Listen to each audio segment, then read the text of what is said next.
Olá, alunos e alunas, sejam bem-vindos à nossa segunda aula sobre Introdução à Filosofia da Economia, né? Nós estamos pensando em economia como uma ciência distintiva e hoje nós vamos ver alguns problemas ontológicos e epistemológicos que a economia enfrenta enquanto ciência. Nós vamos nos focar hoje em três problemas, né? O primeiro problema é pensar a economia, a natureza da economia, né? Se ela deve ser uma ciência positiva ou uma ciência normativa. O segundo problema é pensar se a economia deve explicar, então, esse é um problema epistemológico, as nossas escolhas, né, baseado em razões ou baseado em causa de ações, né? E também a gente vai pensar se a economia pode ser entendida como uma ciência contígua às ciências naturais, o que isso quer dizer que ela pode ser uma ciência que pode ser estudada junto com as ciências naturais, então receber também informações das ciências naturais. Porque quando a gente pensa em economia como uma ciência, a gente sempre deve se perguntar quais são os objetivos dessa ciência, né, da ciência econômica, quais são os objetos que ela estuda. Nós já falamos um pouco sobre os objetos que a ciência econômica estuda na aula anterior e quais são os fundamentos para que a gente assuma uma posição específica em economia. Se a gente aceita, por exemplo, que o objetivo da economia é X ao invés de Y, a gente pode variar desde os problemas epistemológicos e ontológicos até a metodologia que ela vai aceitar. E a gente vai discutir um pouco mais de metodologia na aula que vem. Então, vamos entender primeiro, né, esses problemas que eu coloquei aqui, né, com algum pormenor. Reparem, esses não são os únicos problemas de epistemologia e de ontologia que a economia enfrenta, há vários outros, né, mas, novamente, como esse é um curso introdutório, nós temos um tempo limitado, nós vamos nos focar nesses três.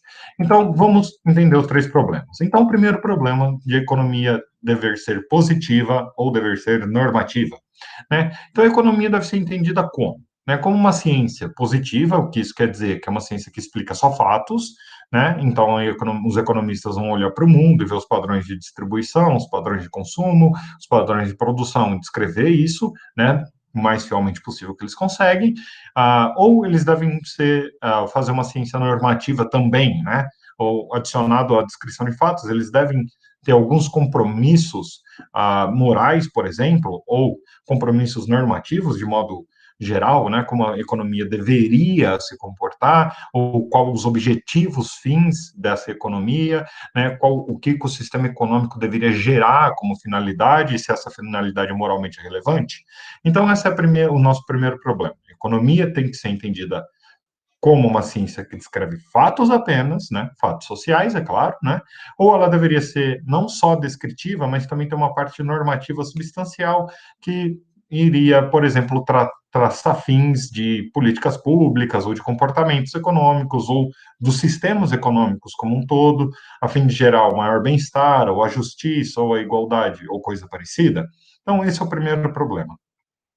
O segundo problema, né, é que a economia encerra, né, principalmente na sub-área dela da microeconomia, também chamado de a economia teórica, teorias de escolha racional, né, ou seja, aquelas que explicam como uma pessoa escolhe e quando ela escolhe de forma racional, né? E teorias que explicam e preveem resultados econômicos, né? Como a gente disse na última aula, a pretensão da ciência econômica não é só descrever, também prever as escolhas dos indivíduos e o mercado como um todo, né? Ou seja, os indivíduos operando dentro de um sistema econômico. Porém, né, todavia, sobretudo, no entanto, tais explicações, elas têm que ter como objeto central as razões que os indivíduos dão para as escolhas ou as causas que eles têm para escolher. Então, por exemplo, eu posso ter ótimas razões para fazer uma escolha, mas eu também posso ter uma causa para fazer aquela escolha. E uma causa pode ser algo externo a mim, né, como a minha situação financeira atual, ou como a minha situação social, por exemplo, né? Então, são as minhas razões ou são as causas que devem explicar as escolhas dos agentes, né? E por fim, mas não menos importante, o nosso terceiro problema é esse daqui. De certo modo, a economia, ela parece ser uma ciência social muito mais próxima das ciências naturais. Para quem entende um pouco mais de economia, tem uma área da economia que chama econometria, né, que é simplesmente uma área de matematizada, totalmente matematizada, que cria modelos, né, para que a gente gere gere informação através de modelagem. Isso quer dizer que a gente simplesmente cria um modelo, alimenta ele com informações, um modelo matemático, é claro, alimenta ele com informações, e dessas informações obtidas depois da passagem delas pelo modelo, nós podemos fazer certas previsões. Isso é puramente matemática, né? Isso é puramente matematização. E mais do que isso, né, há paralelos iguais em ciências naturais, né? Modelagem, por exemplo, em astronomia, em astrofísica, funcionam exatamente do mesmo modo. Né? Nós pegamos um monte de informação, criamos modelos matemáticos e vemos o que sai de informação depois de rodar esse modelo matemático. Então, de certa forma, a economia é uma das ciências sociais mais próximas, né, das ciências naturais nesses termos, né? Ela é totalmente matematizada ou amplamente matematizada, ela lida com axiomatização, ela lida com leis e ela lida com modelagem. Então, mas será que a gente pode pensar a economia como contígua a uma ciência natural, né? Ou seja, será que a gente pode aceitar os mesmos métodos, conceitos e objetivos em economia e em ciências naturais, ou em outros termos? Será que a economia pode aceitar os mesmos métodos, conceitos e objetivos das ciências naturais, como, por exemplo, da física teórica? Isso é um grande problema, né? Isso também é um problema epistemológico, porque, afinal de contas, se a gente aceitar isso, nós temos que aceitar que as informações que saem de modelagens, por exemplo, elas nos revelam, né, verdades, ou elas se aproximam muito das coisas que realmente ocorrem ou que irão ocorrer, né? Então, esses são os três problemas que eu quero abordar nessa aula. Então, nós começamos agora com economia positiva versus economia normativa. Há, sim, uma ampla discordância em saber se a economia deve ser entendida simplesmente como positiva ou entendida também como normativa, né? Então, a economia é utilizada, né, via de regra, para ajudar a gente a formar políticas públicas, por exemplo, a distribuir bens, a pensar produções, a pensar o que está faltando em certos lugares e que está sobrando em outros, e isso direciona políticas públicas de estados, por exemplo. Então, a economia nos ajuda, né, ou nos auxilia a formular essas políticas de Estado relacionadas à produção de certos bens, a consumo de certos bens, a distribuição deles e etc. Por exemplo, né, quando se produz muito de um produto, ou que produto precisa ser produzido, qual é a demanda por produtos específicos, o que precisa ser produzido, esse tipo de coisa. Um exemplo muito claro disso é quando a economia nos informa, por exemplo, que grãos irão faltar, então é razoável que o governo faça uma economia, um estoque, melhor dizendo, desses grãos, para que o mercado não fique totalmente desbalanceado, porque assim que os grãos começarem a subir, e como eles são com produtos de consumo de primeira ordem, né, a gente possa vender esses grãos, ou o governo possa colocar esses grãos à venda, né, no mercado interno, para que ele não suba muito. Isso é uma política de Estado, né? O governo pode fazer ah, seus próprios estoques, por exemplo, de arroz, ou de soja, ou de milho, né? Que são bens que duram bastante e a gente pode estocar lá. Então, a economia, ela ajuda a gente a fazer isso, né? Então, ela deveria incluir valores também, quer dizer, a economia fala assim, ó, estoque grãos, porque provavelmente os grãos irão faltar, porque as informações que nós temos da produção de grãos é essa, e do consumo interno e externo de grãos é aquela, e provavelmente então eles vão faltar, isso quer dizer que os preços vão subir, então seria razoável que que o governo guardasse grãos, né, comprasse e estocasse grãos, por exemplo.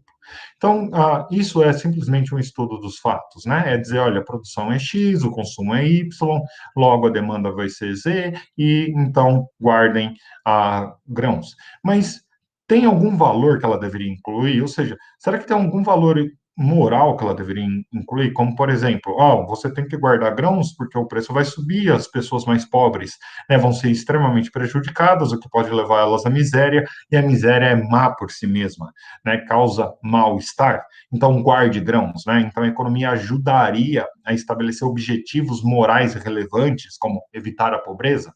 Essa aqui é a pergunta, né? Então a economia, ela deve fazer apenas a leitura dos fatos, nua e crua, ou ela deve incluir valores também, né? Quais são os objetivos bons, quais são as distribuições de bens que são justas, qual a alocação de recursos é correta, quais escolhas são racionais, etc. Tudo isso são valores, certo? Tanto valores epistêmicos quanto valores morais. Bem, há muitos defensores de que a economia deve ser apenas positiva, né? E há defensores também que a economia deve ter partes normativas. Então, a gente pode pensar que a maioria dos economistas e os metodologistas em economia, e vários filósofos também, eles acreditam que há uma distinção razoavelmente clara entre fatos e valores. Porque essa é a primeira observação que nós temos que fazer, né? Fatos são diferentes em alguma medida de valores, né? Fatos é tudo aquilo que é, valores é tudo aquilo que deve ser, né? Então tem uma diferença aí. Em filosofia, principalmente dentro da moralidade, há uma ampla discussão se fatos e valores são distintos. Então eu recomendo para os curiosos da distinção fato-valor que leiam algumas obras que eu vou recomendar no final, né? Então, a maioria dos economistas e dos metodologistas em economia, eles aceitam a distinção fato-valor. E esse é um problema ontológico, certo? Se há fatos, desculpe, se há valores ou só fatos, né? Valores podem ser apenas uma criação humana, né? Não, eles não existem mesmo, né? Como fatos reais, né? Então, o que a gente tem que pensar aqui é que, mesmo aceitando a distinção fato-valor, será que a economia deve se focar só nos fatos ou ela deve envolver valores, né? É isso que eu tenho em mente, né? Entre o que deve ser, né? Então, a maior parte das pessoas, ou dos economistas, eles acreditam que a economia deve ser considerada como uma ciência positiva. O Friedman é o maior defensor dessa posição, um economista do MIT, né? Prêmio Nobel de Economia também. Né? Então, a maior parte dos economistas pensam que a ciência econômica deve ser uma ciência positiva, né, que ajuda, sim, os formuladores de política a escolher os meios para atingir seus fins. Ou seja, se o governo estabeleceu o governo um fim específico, como evitar a miséria, a economia ajuda a atingir esse fim. Mas a economia por ela mesma não define o fim moralmente relevante nesse caso, né? Então, a maior parte dos economistas defendem que a ciência é positiva. Então, a economia tem que ser uma ciência positiva, ponto final, e acabou. A normatividade é outros 500, né? Então, dessa forma, né, a economia não deveria assumir, segundo esses pensadores e esses economistas, quais são os fins justos, bons ou corretos. Ela deveria apenas ler o mundo e auxiliar em construir os meios para atingir os fins estabelecidos por formuladores de políticas econômicas, políticas sociais, ou seja lá o que for. Então, se a gente assume a economia como uma ciência positiva, então a gente vai simplesmente dizer o seguinte: está aqui os fatos, faça deles o que você precisar, né, para alcançar seus objetivos. Essa é a visão da economia como uma ciência positiva. Né? Mas quais são os problemas de ter essa visão tão nua e crua da ciência econômica como positiva, né? Então, primeiro, alguns problemas são gritantes, né? Eles saltam aos olhos, né? Então, primeiro, né, quase sempre as políticas formuladas são incompletas, né? Ou seja, os formuladores de políticas públicas não formulam elas de forma completa ou clara o suficiente, né? Então, os objetivos às vezes não são claros, as restrições às vezes não são claras, né? As regras às vezes não são claras e assim sucessivamente. Isso obriga os economistas a interpretar e preencher essas lacunas, né? De falta de clareza ou de falta de precisão.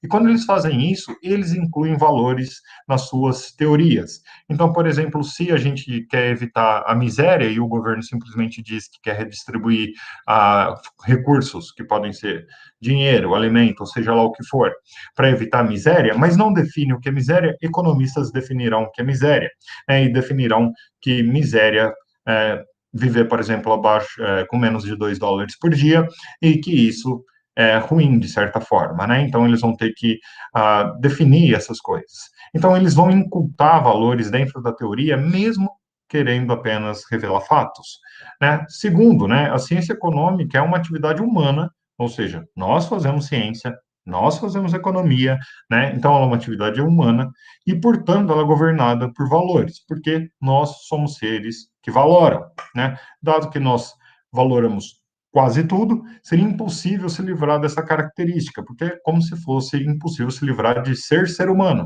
Então, economistas, via de regra, irão valorar várias coisas, certo? Para o bem ou para o mal. Então, vocês já devem ter visto, por exemplo, o exemplo do lápis, onde as pessoas dizem, olha, um lápis como esse não poderia ser produzido por uma só pessoa, então isso é produzido aqui, isso daqui é produzido acolá, e esse lápis está na minha mão, e veja só a maravilha, né, que é a economia livre. Isso é valoração, né, dizer que economia livre é boa. Então, economistas valoram, né? Terceiro, grande parte da economia enquanto ciência é governada, sim, por teorias normativas, mas acerca da nossa racionalidade. Né? E sendo assim, a economia é valorativa por natureza, porque economistas têm que lidar, né, com escolhas racionais. Então, eles vão dizer, essas daqui são escolhas racionais, e elas vão trazer bons resultados, aquelas lá são escolhas irracionais, não vão trazer bons resultados. Reparem, isso é valoração. E por fim, mas não menos importante, as próprias teorias normativas sobre a racionalidade, elas podem modificar o nosso comportamento, né? Então, a economia é normativa e tem impacto no mundo. Por quê? Porque quando a gente aprende, por exemplo, o que é racional ou não se fazer em termos econômicos, quando a gente vai investir, né? Por exemplo, alguém diz assim, invista em X ao invés de Y, nós consideramos racionalmente tais investimentos e nós modificamos o nosso comportamento baseado, né, nas razões, e essas razões geralmente são dirimidas por teorias normativas da racionalidade. Então, elas mudam o nosso comportamento mesmo.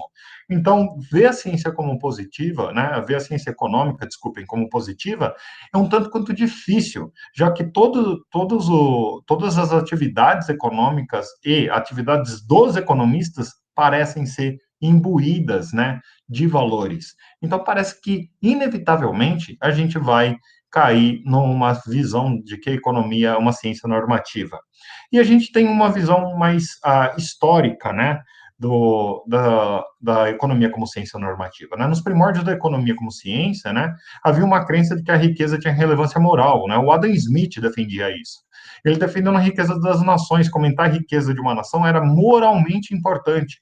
Ou seja, nós deveríamos fazer isso.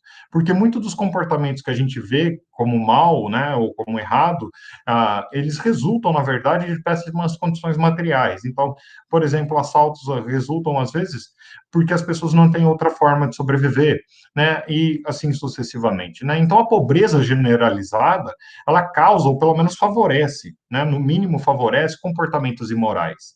Então o Adam Smith, né, pensava que a economia devia aceitar certas propriedades normativas, como por exemplo o objetivo moralmente relevante de combater a pobreza extrema, né? A fim de oferecer os indivíduos um ambiente propício para se desenvolverem, para desenvolverem suas vidas bem. Então, a visão positiva ou positivista, vamos chamar assim, da economia, é um tanto quanto difícil de se sustentar, porque parece que as atividades humanas são imbuídas, né, de conceitos valorativos, né? E isso também se aplica à economia, né? Mas reparem, eu não estou defendendo aqui que a economia é normativa ou deve ser normativa, eu estou defendendo aqui que há boas razões para pensar que várias partes da economia ou das ciências econômicas de forma geral têm conceitos valorativos, né? Mas isso é um problema em aberto. Um segundo problema epistemológico ontológico é explicar como que nós agimos, ou melhor dizendo, o que nos motiva a agir, né? Que são as nossas razões ou as causas, né? Para que a gente faça uma escolha. Então, como praticamente todas as teorias econômicas que discutem escolhas individuais tomam os indivíduos como agindo por razões e, portanto, de forma racional, né? Questões sobre o papel que as visões da racionalidade e das razões devem desempenhar na economia são de importância geral. Por isso, por exemplo, há áreas da economia inteira, ou teorias inteiras, que são teorias da escolha racional, teorias da escolha social, teorias que envolvem a racionalidade. Então, Hausmann diz o seguinte, olha, os economistas normalmente eles se preocupam com os resultados agregados das escolhas individuais, e não com as ações de um determinado indivíduo. Né? Então, um economista não vai olhar para mim, né? Ele vai olhar para a sociedade que eu componho, né? Mas as suas teorias, de fato, oferecem tanto explicações causais para o porquê dos indivíduos escolherem, como também os relatos das razões de suas escolhas. Então, como eu disse, a própria situação social que eu posso estar pode ser uma causa de uma escolha específica. Né? Então, os economistas acabam fazendo as duas coisas. Apesar de se importarem mais com as razões, às vezes eles também nos dão causas, né? Como explicação para certas escolhas econômicas. Então, quando a gente pretende, né, explicar as escolhas através das razões e que os indivíduos possuem, né, para fazer isso e não fazer aquilo, a gente tem alguns pontos distintivos, né, dessas razões. Então, lembre que na primeira aula a gente disse que a economia poderia ser configurada, né, com aqueles fatores causais para ações intencionais, né, através de razões que são específicas da economia. E está aqui algumas das características que seriam atribuíveis a essas razões específicas, né? Então, primeiro, né, as razões pretendem justificar as escolhas dos indivíduos, mas elas não explicam a própria natureza das escolhas, né? Ao contrário das causas. As causas explicam a natureza das escolhas, ou seja, dos efeitos. Então, quando a gente pensa numa causa, uma causa pode explicar a natureza de um efeito. As razões não. Elas só justificam porque eu fiz X e não Y, mas ela não explica o que é X ou Y, né? As razões podem, ao contrário das causas, serem avaliadas e criticadas também quando necessário, porque a gente pode discordar dessas razões, né? Mas a gente não pode discordar de causas. Que isso quer dizer que causas são fatos que existem e se você acertou a causa e o efeito, né, e fez a correlação corretamente, não há o que se discordar, enquanto razões podem ser passíveis de discordância e às vezes ampla discordância, né? Razões geralmente são transparentes e inteligíveis para aqueles que as possuem, ou seja, as minhas razões são acessíveis claramente a mim, ao contrário das causas, né, que podem ser opacas. O que isso quer dizer é que eu não posso viver num ambiente tão complexo que determinar uma causa específica para uma escolha específica, né, seja de um indivíduo ou de um grupo, é muito mais difícil, certo? Muito mais difícil. Então, muitos filósofos eles duvidam que causas expliquem ações a nível econômico. Né? Por quê? Porque a gente não consegue determiná-las, porque elas não são abertas à crítica ou avaliação, né? Porque elas explicam de uma forma razoável efeitos, mas não explicam por que tem esses efeitos, no sentido de que não justifica as nossas escolhas, e assim sucessivamente, né? Mas aqui tem um problema. Será que as razões são realmente transparentes, né? Ou suficientes para explicar as ações? Então, aqui o Hausmann diz o seguinte para a gente, né? Apenas, no entanto, né, se a gente pensar nas razões explicando ações, ou melhor dizendo, escolhas, né? Ele diz o seguinte, no entanto, apenas dando uma razão, mesmo uma razão extremamente boa, falha em explicar a ação de um agente se a razão não for de fato efetiva. Alguém, por exemplo, pode começar a frequentar uma igreja regularmente e dar um motivo, né, ou uma preocupação, dar como motivo, desculpem, uma preocupação com a salvação dele. Então, o indivíduo vai lá e começa a frequentar uma igreja e diz o seguinte: não, eu estou indo, a razão, né, de eu fazer a escolha de frequentar a igreja é que eu estou preocupado com a minha salvação, né? Mas as outras pessoas que conhecem esse indivíduo, eles podem suspeitar que ele está indo na igreja, né, simplesmente porque ele está meio atraído pela filha, né, do chefe da igreja, né? E é por isso que ele está indo lá. Ou seja, as razões elas não são transparentes o suficiente para nós que estamos avaliando elas, né? Elas são transparentes para quem as tem, não para quem as avalia, né? O Donald Davidson ele argumentou que o que distingue as razões que explicam uma ação das razões que não a explicam é que as primeiras também são causas. Então, aqui é um ponto interessante. Será que as razões podem ser causas, né? Então, eu tenho uma razão e essa razão causa uma escolha, né? Então, será que as razões podem ser causas, né? Então, quando a gente tenta explicar por razões as escolhas dos indivíduos, a gente tem que enfrentar vários problemas. E um dos problemas mais clássicos em economia é o problema da ignorância ou do erro. Né? Em teorias dos jogos, a gente vê, por exemplo, como manter a racionalidade em ambientes sob ignorância ou informação incompleta, né? A incerteza, né? A gente diria.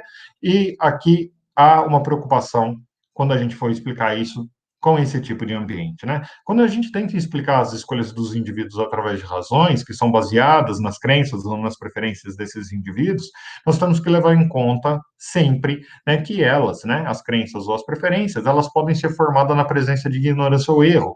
A gente pode ter um monte de crença falsa e formar uma preferência assim.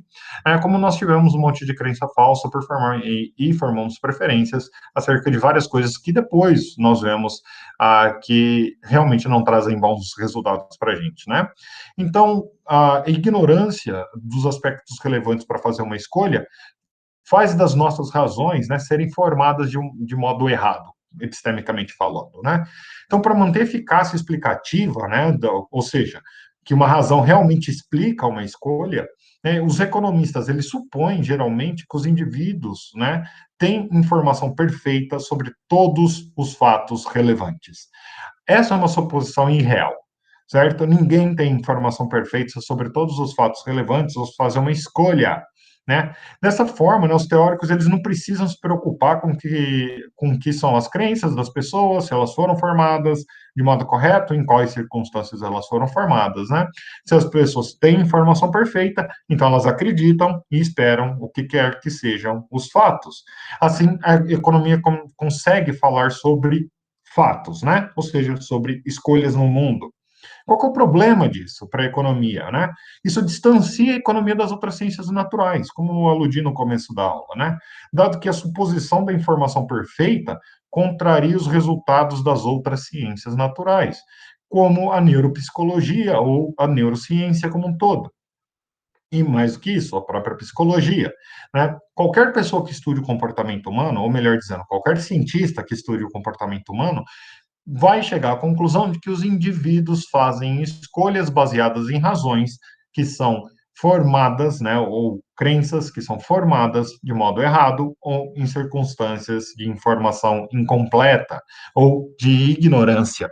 E isso é um grande problema. A suposição de que o indivíduo tem informação perfeita destoa completamente do resto das ciências que nós podemos chamar de naturais, né? E isso daqui distancia a economia, então, das ciências naturais, que é o nosso terceiro problema, né? Será que a gente pode encarar o naturalismo científico social? Ou seja, né, como eu disse lá no começo da aula, a economia parece ser a ciência social mais próxima das ciências naturais, né? Haja visto as estruturas conceituais, as metodologias, principalmente a utilização da matemática e da modelagem, os objetivos e etc, né? Mas a gente acabou de ver que algumas posições da economia, né, como obviamente da informação perfeita, são no mínimo irrealistas, né? Sendo assim, será que a economia pode assumir uma posição naturalista, né, para explicar os fenômenos sociais que são seu objeto, os fenômenos do consumo, da distribuição, da produção e assim sucessivamente, né? Reparem, ao mesmo tempo que intuitivamente parece que a economia se aproxima muito das ciências naturais, a gente tem essas informações adicionais, né, que nos mostram que ela vai para o outro lado, que ela vai para certas concepções ou suposições que são totalmente irrealistas, né, que não descrevem seres humanos nem um pouco, né, ou muito menos as nossas escolhas. As nossas escolhas nunca são feitas sob informação perfeita, né, a não ser que você seja uma pessoa epistemicamente privilegiada, coisa que a maior parte de nós não somos, né? Então, ah, aqui eis o problema, né? Colocado assim, né? Então, por um lado, as coisas em economia parecem se aproximar, né, das ciências naturais, por outro, parece se distanciar, né? Então, não é o nosso intuito aqui, pelo menos não o meu, né, a responder se a economia é capaz ou se ela deveria assumir uma visão naturalista nos termos das outras ciências naturais. Então, por exemplo, não é meu intuito aqui falar que a economia tem que assumir uma ideia de que preferência é um comportamento que que dá certa resposta cerebral, então por isso que você tem aquela preferência, porque você fez alguma vez alguma coisa, teve uma descarga de dopamina no seu cérebro, por isso que você vai fazer de novo e ter essa descarga de dopamina no seu cérebro, e isso que é uma preferência. Eu não estou dizendo que a economia tem que aceitar esse tipo de coisa, né? Mas eu quero deixar algumas perguntas que devem ser respondidas, né, para que a gente possa pensar se é plausível que as ciências econômicas assumam algum naturalismo, né? Pelo menos algum naturalismo, mas não todo o naturalismo. Então, primeiro, se a gente quer que a economia assuma algum naturalismo, né, a gente tem que se perguntar quais as diferenças entre a estrutura conceitual, né, das teorias, das explicações e assim sucessivamente das ciências naturais e das ciências sociais ou da ciência econômica. né? Existem diferenças fundamentais dos objetivos das ciências naturais e dos objetivos das ciências sociais, né? Dada a complexidade dos seres humanos e a variação das nossas escolhas, né? Nós somos bichinhos difíceis de entender. Será que os fenômenos sociais são muito irregulares para serem captados dentro de um quadro de leis e teorias? Quer dizer, será que nós somos tão diversos, plurais, que a gente não conseguiria colocar tudo isso dentro de uma teoria que explicasse por que nós fazemos o que fazemos, né? Principalmente dentro de economia? Dependendo da resposta para cada uma dessas perguntas, a gente pode pensar que a economia pode assumir certos aspectos naturalistas ou não deveria assumir nenhum aspecto naturalista, né? E a gente vai ver mais sobre isso nos métodos que a economia deveria assumir, né? Então, só para dar um exemplo para finalizar essa aula, uma área da economia, ou uma escola econômica, melhor dizendo, a neuroeconomia, ela defende que sim, que a economia deveria se aproximar cada vez mais das ciências naturais e tentar explicar os comportamentos humanos, né, de forma contígua, né, às ciências que estudam o nosso comportamento, né, da forma natural. Geralmente as que estudam o nosso cérebro e o funcionamento dele, né, como a neuropsicologia ou a neurociência, né, e assim sucessivamente.